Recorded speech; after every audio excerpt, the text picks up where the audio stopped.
Hello teachers, learners, and parents. Sir Jeff po, at your service. Alam nyo ba na meron tayong website na tinatawag na DepEd Commons?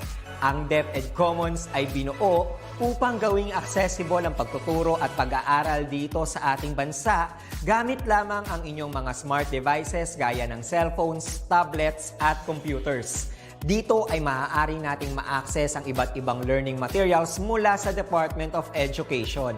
Meron itong mga interactive materials, electronic self-learning modules, at instructional video lessons mula sa DepEd TV na tiyak na makatutulong sa pag-aaral ng mga mag-aaral galing ka man sa public o private school. Walang problema dahil welcome ang lahat dito. Para ito sa mga guro, magulang at mga mag-aaral mula sa kinder hanggang grade 12, alternative learning system o ALS, at pati na rin ang special education. At huwag kang mag-alala dahil kahit walang load ay maaari mong ma-access ang mga learning materials. Tama!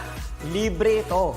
Ang kailangan mo lamang gawin ay i-on ang iyong data at buksan lamang ang iyong browser at i-type ang commons.deped.gov.ph. Alam na ba ng iyong mga kasamahang guro o mag-aral ang tungkol sa DepEd Commons?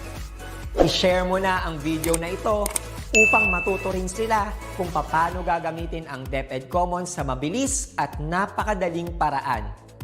Muli, ito po si Sir Jeff at kita-kits po tayo sa DepEd Commons. Paalam!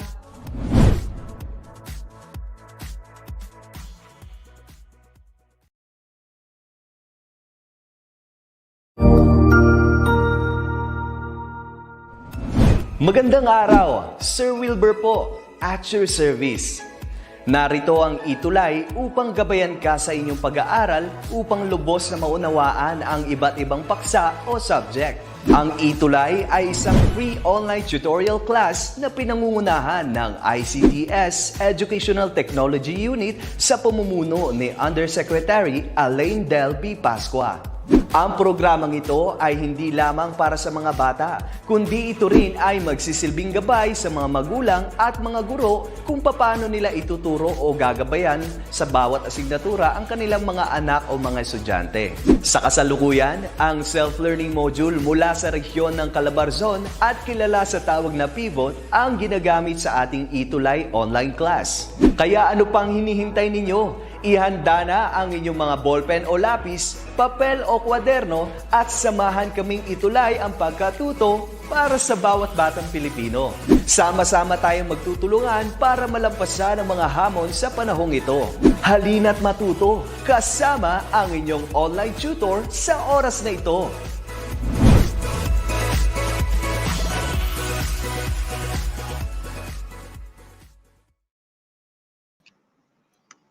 There you go. Good afternoon, parents, teachers, and of course, our dear learners. Kumusta po kayo and welcome to our ETUlay online tutorial for the subject English 3. Ako po ang inyong makakasama this afternoon. May inaasikaso lamang po si Tutor May. I am Tutor Jester, your substitute tutor. And I'll be with you from 2:20 until 3 o'clock in the afternoon. We are live and loud from the different Facebook and YouTube account of the Department of Education. YouTube po and Facebook live na live tayo. All learnings from those or these pages. Okay, so let's begin.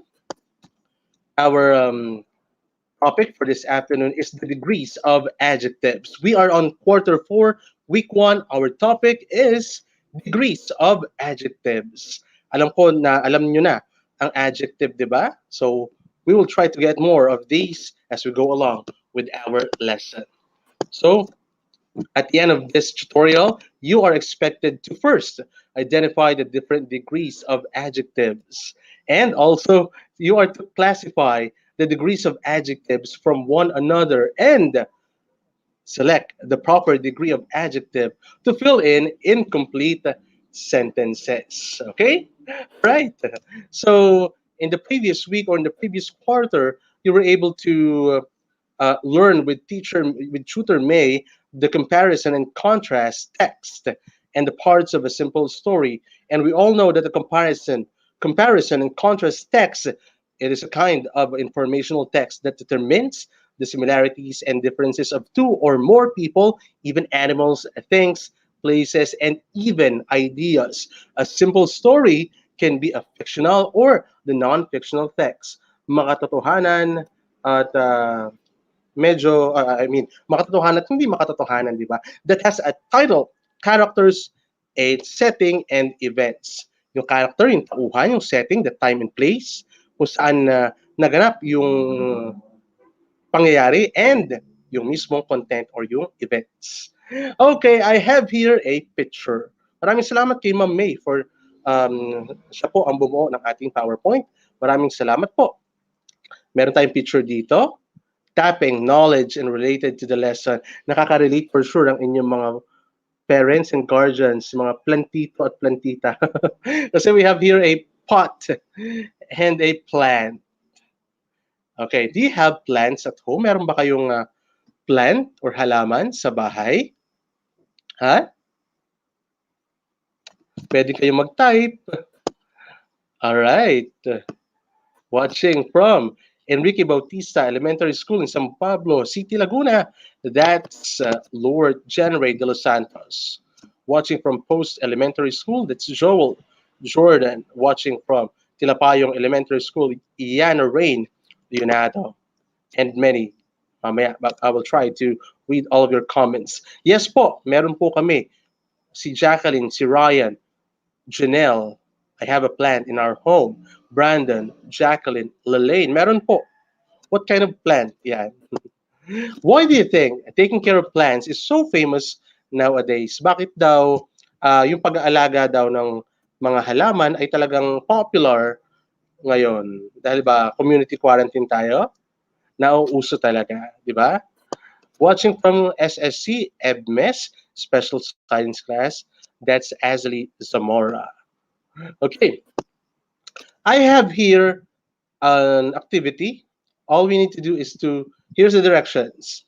Listen to the teacher as he reads Billy and Jenny's conversation. Then be ready to answer some questions about their dialogue. So si Billy and si Jenny are our two characters. Snake plants daw, meron si Joel Jordan. Yes po, meron daw siya doon. Very nice, ha? So let's begin. Jenny, look at this plant. It's big. Yes, Billy, it is big. Now, look at this plant. It is bigger than your plant. Oh, I agree with you. Take a look at the plant in the rectangular pot, pointing to the plant in the corner. That plant is the biggest among the three. That's what. Yeah. Okay. So, here is the question. Oh, okay. So, how did Billy describe his plant? Billy said that his plant is indeed big. So, big lang. Diba? Next. How did Jenny describe her plant? Jenny said that her plant is bigger, mas malaki. Okay? Or mas mataas. Maaari din. Okay. Okay. How did the plant in the rectangular pot look like according to Jenny? According to Jenny, Jenny said that the plant in the rectangular pot is the biggest. So as you notice, online learners, we got big, bigger, and biggest. Let's try saying the following words. Big, bigger, and biggest. Kayo nga sa bahay nyo. In 3, 2, 1, repeat after me. Big, bigger, biggest. Kayo nga lamang. In 3, 2, 1.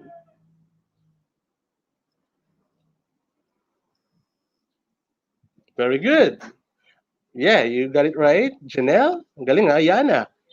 Okay. Next. How does each word below differ from one another? Ano din yung pagkakaiba ng mga words? Big, bigger, and biggest. Huh? Uy, watching from Magbanwa Elementary School from San Carlos Pangasinan, grade 3 blue, good. That's Jig Jewel, Bulata. Okay, so there is a change in spelling. We have there the base form, the big. Then the bigger we added another G, then ER. Then for the biggest, we added G and S or EST. Okay? Okay, according to IROS, they add ER and it to the root word big po. Yeah, the difference in the spelling. You're correct, Janelle. Matulak, because they are different in size according to Yana. Very nice talaga ha. Okay, how does each word below differ? Let's try to analyze. We got big, bigger, and biggest. Each word is different from one another or from one other because of the changes in the spelling that happened in each word. Nakikita naman natin, di ba? Big, then bigger, nag-add tayo ng mga other letters. Then from bigger, naging biggest. So, merong naidagdag. Okay? Spelling yon. Correct, Jingjo. Very good, ah. Means different in sizes. It's coming from Ramiel. S po. Yan. Very good. I, Ross. Oo. Okay. Correct yun, ha? I, Ross. Okay, so given the picture and the words for each plant, what do you think is the difference of the three words from one another? Try to figure out the picture and its corresponding word dun sa taas. Big. Yung pot and plant. Then yung second picture. Bigger. Next. Ayan. Biggest. In sizes po, according to Lord January de los Santos. Very good, Lord January. Okay. Now, each word describes the plants by comparing their varying sizes. Correct ka, January? Watching from E.B. Magalona Elementary School, si Princess Stephanie Hechanova. Okay. Big, first picture, then followed by bigger and biggest. Ayan. These words show the degrees of adjectives. So meron tayo tinatawag na degrees ng adjective. We will try to have it in this one. And we all know that adjectives are words that describe person, places, things, animals, and events. Ano ba sa Tagalog ng adjective? Ano sa Tagalog ng adjective? I will wait for your answers. They tell something about a noun. Adjectives have 3 degrees of comparisons. These are ito yung degrees ng adjectives na pag-aaralan natin. Positive, comparative, and superlative degrees. Correct ka dyan? You're correct, pang-uri, Janelle. Okay. Hello and good afternoon to Tutor Angel. Tutor Choensaville. Thank you so much po. So again, the positive degree.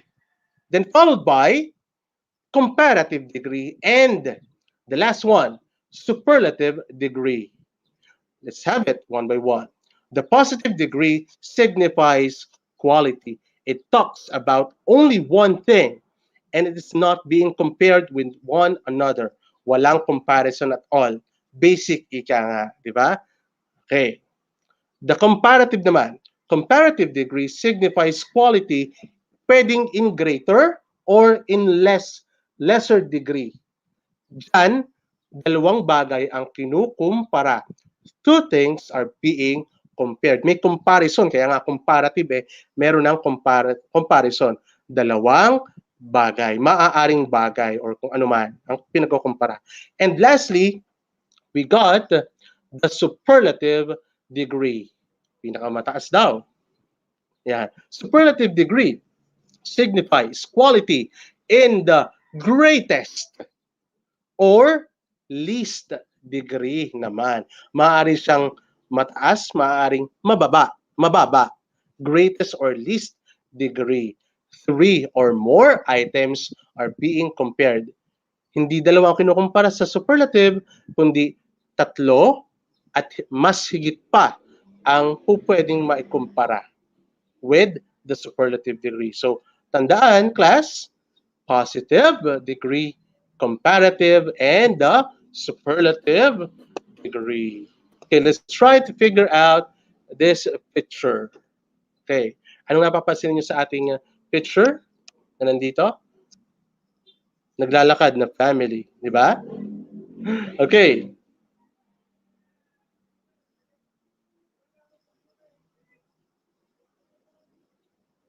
Okay. So the girl is tall,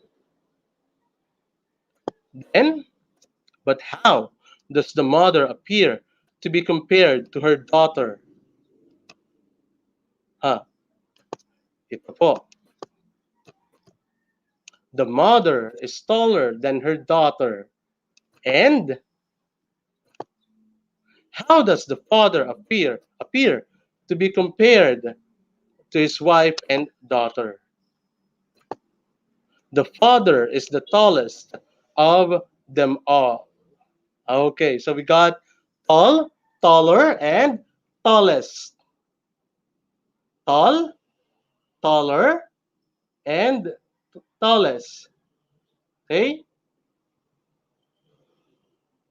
Okay, so later on, we will try to think and comment down the words or the adjectives with comparative, with superlative, okay, with the degrees of adjective, the positive, comparative, and superlative. Mamaya yan. Okay. The girl is tall. It is the positive one. Then followed by taller, the comparative. Dahil nga itong mother is taller. Mas matangkad sa kanyang daughter, and ang tallest of them all, ang kanilang, ang kanya o yung tatay, yung father. Okay? Positive, tall. Comparative, taller. Change in spelling. And superlative, tallest. There is a change in spelling as well. Kung mapapansin ninyo, yung sa spelling niya, kapag comparative, we added ER. And pag superlative, we added EST from the positive na spelling natin. You're right, Joel, Jacqueline, Yana, Margie, Christopher. Okay. You're right. Ang gagaling talaga ng grade 3 learners natin. It's actually my first time sa grade 3, kaya nabilib naman talaga ako sa inyo. Alright, let's proceed with our learning task 1. Write the comparative and superlative degree of each of the adjective below. Write your answers in your notebook. Oy, prepare your last ha, yung learning activities nyo o kaya yung inyong mga module. O kung wala man itong activity na to, you can have your own paper or even dito na lamang sa ating comment box. Okay, let's proceed with number 1. Uy, nakikita natin dito po ay isang ball or mga bola. Yan. Okay, so we got the big one. Then, ano bang susunod? So, yung big natin ay ang positive. Then, followed by yung mas malaki daw na bola. It is bigger. Correct, Christine? And followed by the pinakamalaking bola. It's the biggest. You are right, Neri, Ryan, ang gagaling talaga, ha? Christopher, Anna Marie, Lord John Ray, nice one. Ryan, very nice, ha? Very active and participative talaga ang learners natin. Bilib na bilib si Tutor Jester with all of you guys. Jing Jewel, you're also correct. Let's proceed with number 2. Yan. For positive word, you got there, sweet. Sweet. Ano ba ang pwede nating ilagay doon sa remaining blanks? It's what? Okay, you got it. Sweeter and sweetest.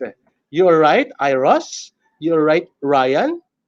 Jacqueline, Cyrene, Ramiel. Nice one. Arian, ang galing talaga ha.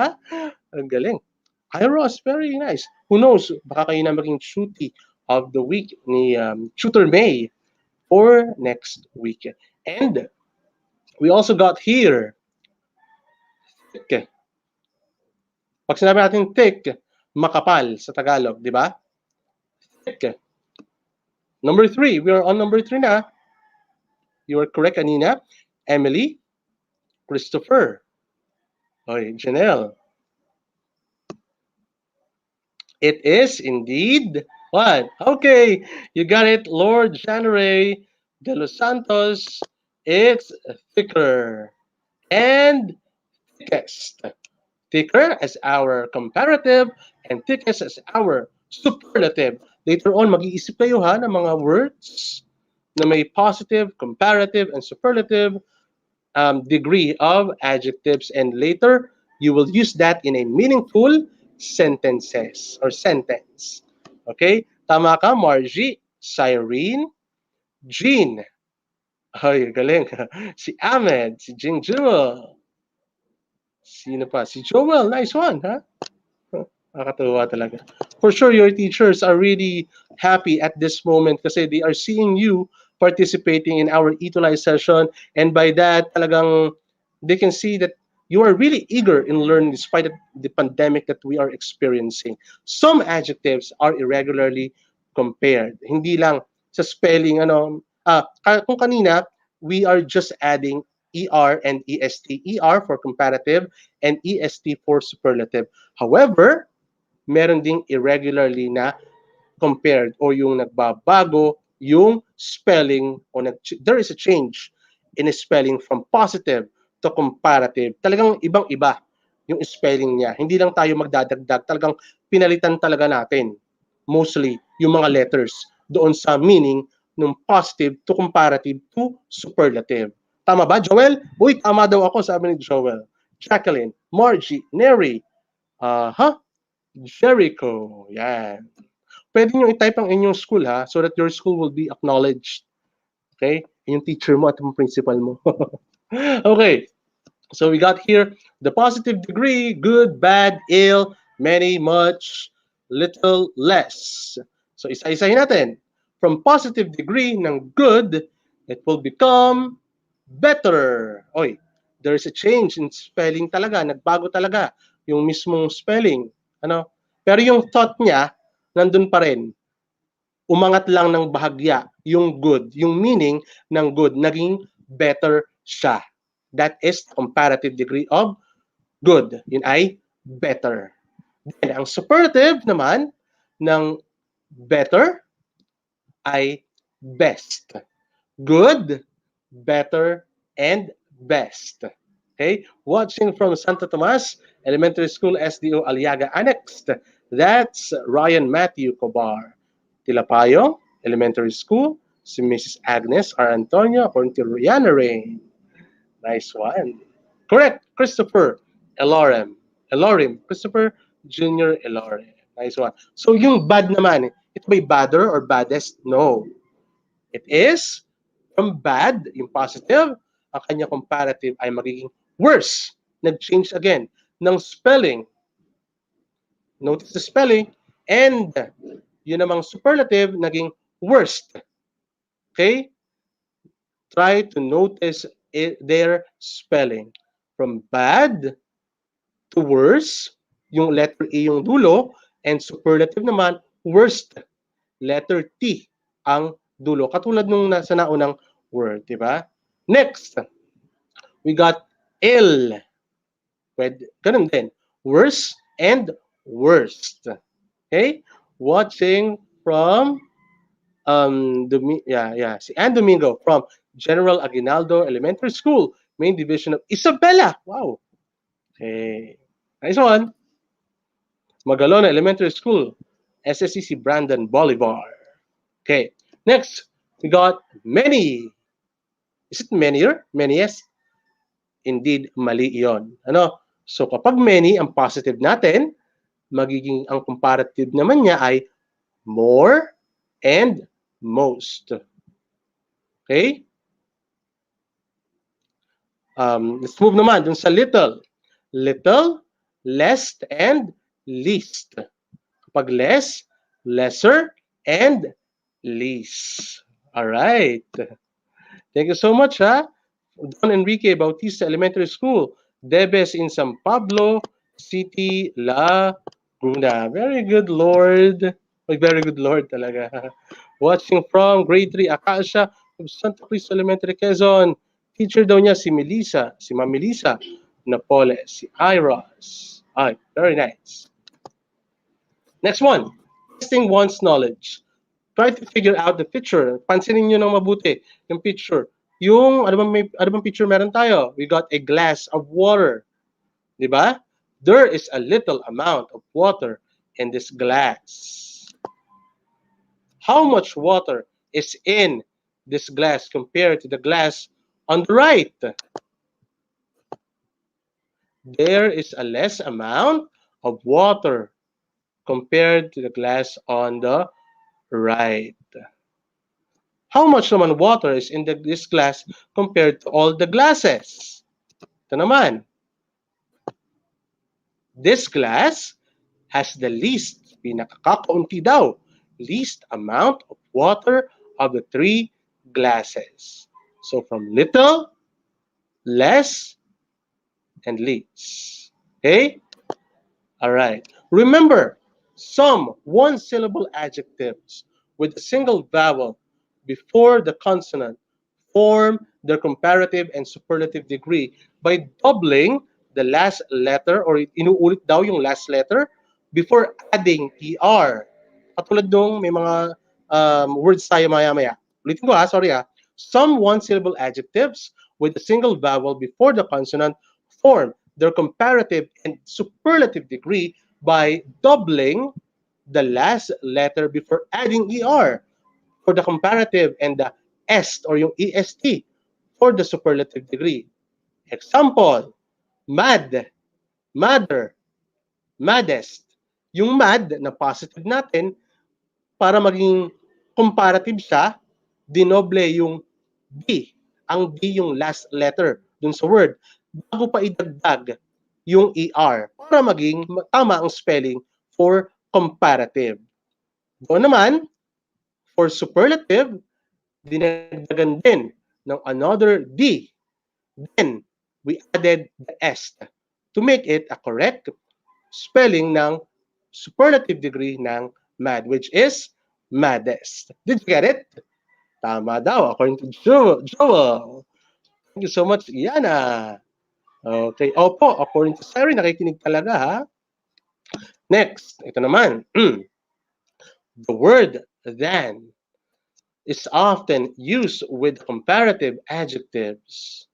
Examples, my jacket is thicker than your jacket. So hindi lamang daw we just putting a change in spelling.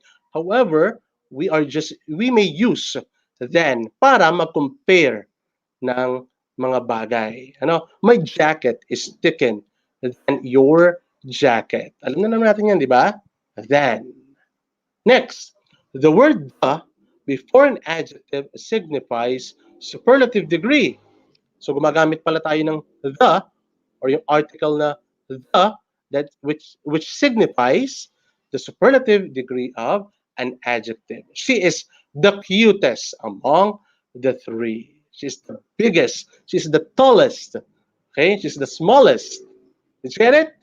Yes po, I get it. You're able to get it. Joel, you're right, Tutor Jester. So, according to Rihanna Rain, thank you so much. Salamat sa pag-appreciate. Riley, thank you. Janelle. Janelle? All right. Opo daw, according to Cyrene. Correct. Very participant. Palakpakan nga ang inyong mga sarili. Natutuwa talaga si Tutor Jester, ha? From YouTube, we have Jamer. Thank you po. Thank you po, ha? Maridel Domingo. Thank you, Riley. Okay. Let's have the learning task 2. Choose the correct form of adjective for each sentence. Write your answers in your notebook. Uy, may notebook na, di ba? Kung wala, pwedeng yung mga papel na hindi niyo ginagamit dyan or just here. Just type sa ating comment box. Okay, let's proceed. Number 1. This milkshake is sweet, sweeter, sweetest. This milkshake is sweet, sweeter, sweetest.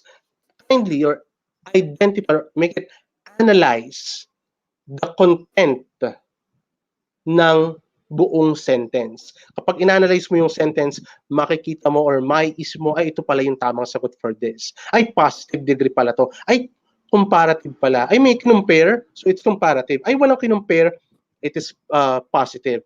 Uy, ito yung may comparison ng tatlong bagay, di ba? O higit pa, uy, yun ay superlative pala. Analyze the sentence. Analyze the meaning of the sentence. Number 1, this milkshake is sweet, sweeter, or sweetest. The answer is indeed sweet. You're right, Ryan. You're right, Lord. Oy, Lord, you're right. Yana Rain. Yana, Riley, correct. Sino pa ba? Si Joel. Si Anna. Elsa? Si Anna. Okay. Thank you, Janelle. Tama po ako. Tuwan-tuwa si Janelle, ha? Lakpan ang sarili mo, Janelle. Janelle. Emily. Riley. Correct. Number 2. Archie remains the smaller, or smallest primate in the Philippines. Tarshi remains the smaller, or smallest primate in the Philippines. What do you think is the answer for number 2? Smaller, smallest ba? Okay, you got it right. It's indeed the smallest primate in the Philippines. You're right, Lord. Ramiel. You're right, Yvette. Janelle. Joel.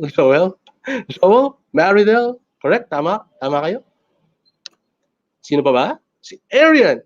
Yana. Mergy. Christine. Riley. Janelle again. Correct. Tama ka, Joel. All right. Number 3.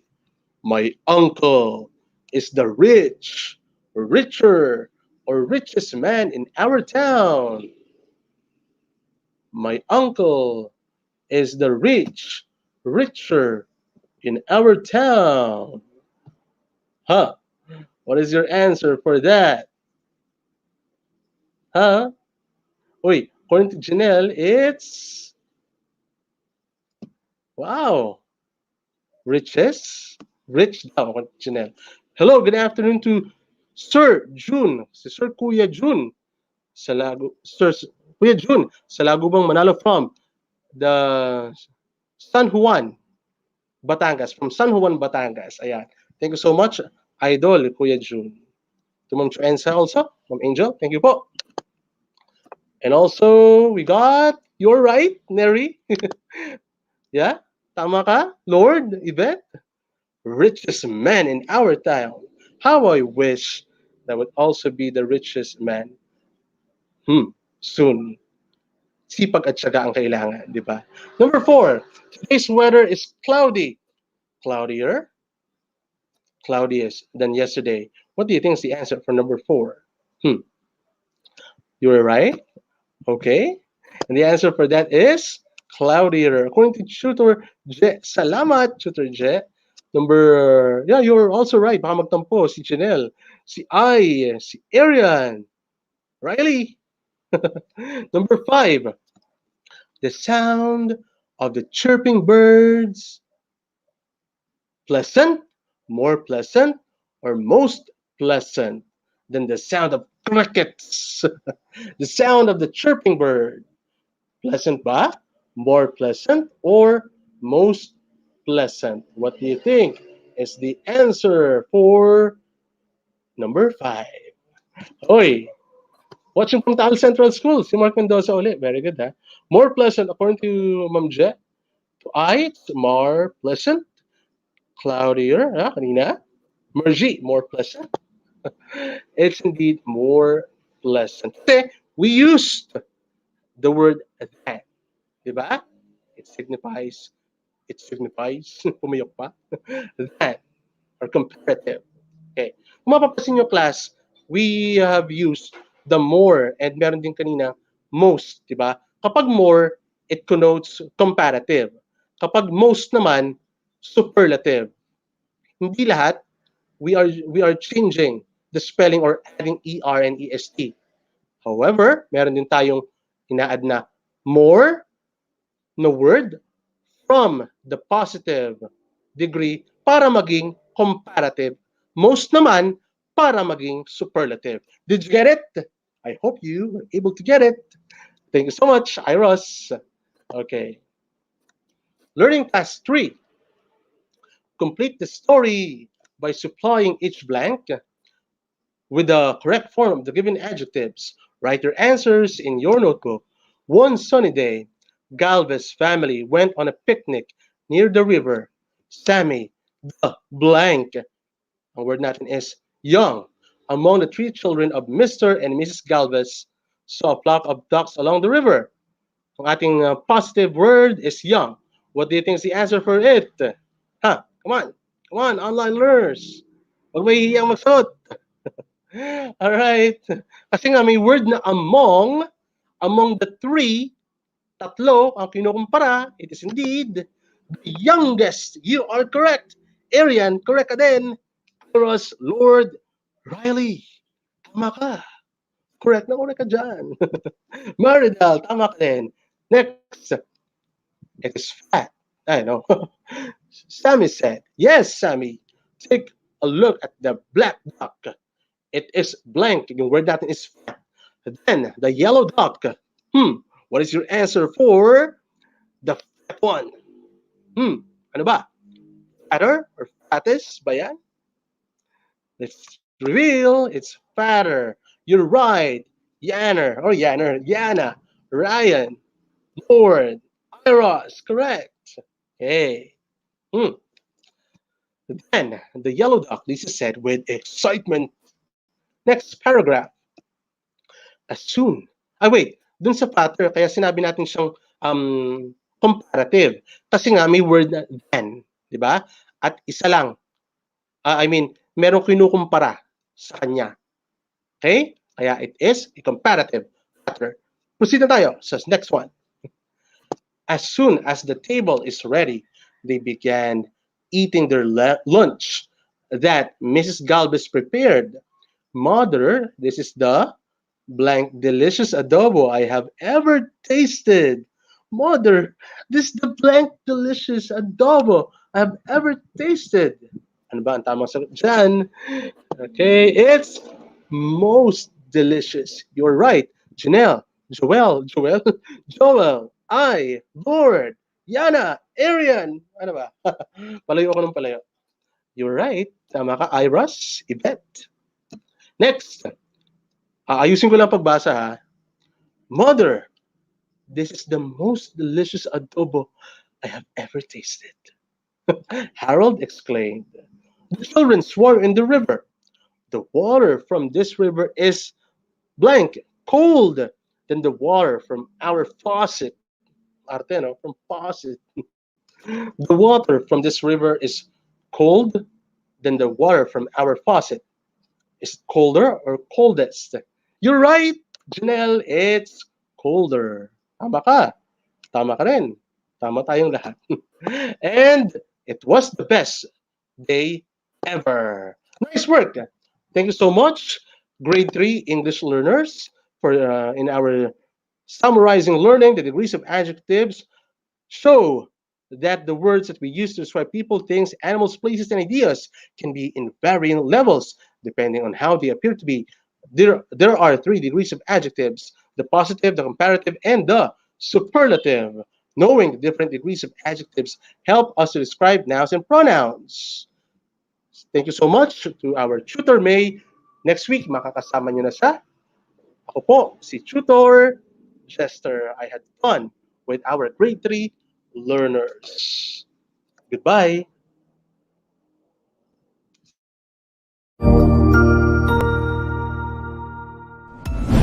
Sigurado ako na marami ka na namang natutuhan sa ating ETUlay tutorial session ngayong araw. Tandaan, ito ay hindi lamang para sa ating mga mag-aaral, kundi pati rin sa ating mga minamahal na guro at mga magulang na kaagapay natin para maituloy ang pagkatuto sa kabila ng nararanasang pandemya. Patuloy ding sumubaybay sa DepEd TV para sa mga araling ginawang video episodes. Mapapanood ito mula Lunes hanggang Sabado, alas 7 ng umaga hanggang alas 7 ng gabi sa inyong mga telebisyon. Abangan bukas mula 1:00 ng tanghali ang iba pang aralin sa ating ETUlay free online tutorial session sa Filipino.